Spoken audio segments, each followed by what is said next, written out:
Red book కక్ష సాధింపు చర్య కాదు. దయచేసి మీరు అది అర్థం చేసుకోండి. రెడ్ బుక్ అన్నది ఎవరైతే లాస్ట్ గవర్నమెంట్ లో పని చేయలేదో సక్రమంగా యాజ్ పర్ రూల్, చాలా క్లియర్ గా ఉండండి, యాజ్ పర్ రూల్ ఎవరైతే వర్క్ చేయలేదో, ఎవరైతే అనవసరంగా అక్రమంగా తెలుగుదేశం పార్టీ కార్యకర్తల మీద కానీ జనసేన బీజేపీ కార్యకర్తల మీద కానీ కేసులు బనాయించారో, ఇబ్బంది పెట్టారో, అది రెడ్ బుక్. కక్ష సాధింపు అన్నది మేము మొదలు పెట్టాలంటే డే ఫస్ట్ నుంచి స్టార్ట్ చేయాలి. మా అవసరం ఉండదు, కార్యకర్తలు బయటకు వచ్చేస్తారు. కానీ ఒక్కటి ఏంటంటే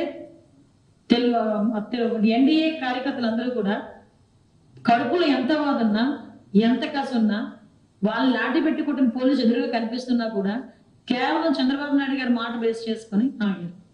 వాళ్ళు ఇది చేస్తారని నేను చెప్పట్లేదు, కానీ నాయకుడి మాటకి ఆ వాల్యూ ఇచ్చారు. చంద్రబాబు నాయుడు గారు కూడా ఈ రోజు ఏంటంటే రాష్ట్రం అప్పుల పాలైపోయింది. నిన్న మీరు నమ్ముతారా, సిపి ఆఫీస్ తాకట్లో ఉందండి వైజాగ్ లో.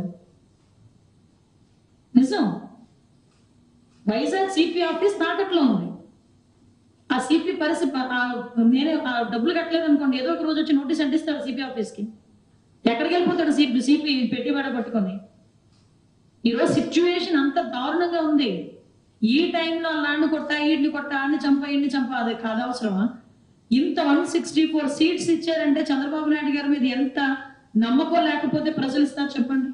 ఆ నమ్మకాన్ని నిలబెట్టుకోవడం ముఖ్యమా? సో మాకు కావాల్సింది వాళ్ళు ఒక 2% 3% ఎగిరిపడే వాళ్ళని ఎలాగోలా మేము కూర్చోబెడతాం.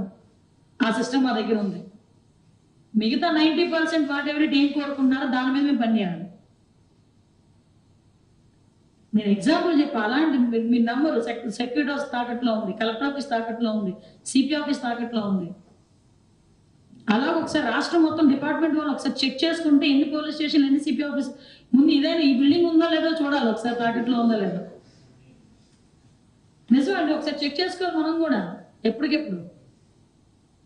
ఇది నిజంగా ఈ ఆఫీస్ చంద్రబాబు నాయుడు గారు కట్టించిన ఆఫీస్. నాకు AP housing corporation, police housing corporation వాళ్ళు వచ్చారు నా దగ్గరికి. ఈ 5 సంవత్సరాల్లో ఇది ఒకటేనండి లాస్ట్ ప్రాజెక్ట్ కట్టింది వాళ్ళు. వాళ్ళకి ఏదైనా కన్స్ట్రక్షన్ ఇస్తే 5% తీసుకొని వాళ్ళు దీనికి వెళ్తారు, జీతాలకు వెళ్తారు. అంటే వాళ్ళు కంప్లీట్ గా 5 సంవత్సరాలు జీతాలు లేకుండా బతికేశారు. నేను కూడా ఏం చెప్తున్నానంటే పబ్లిక్ కి అప్పీల్, ఇలాంటి సిచ్యువేషన్ ఈరోజు రాష్ట్రం ఉంది.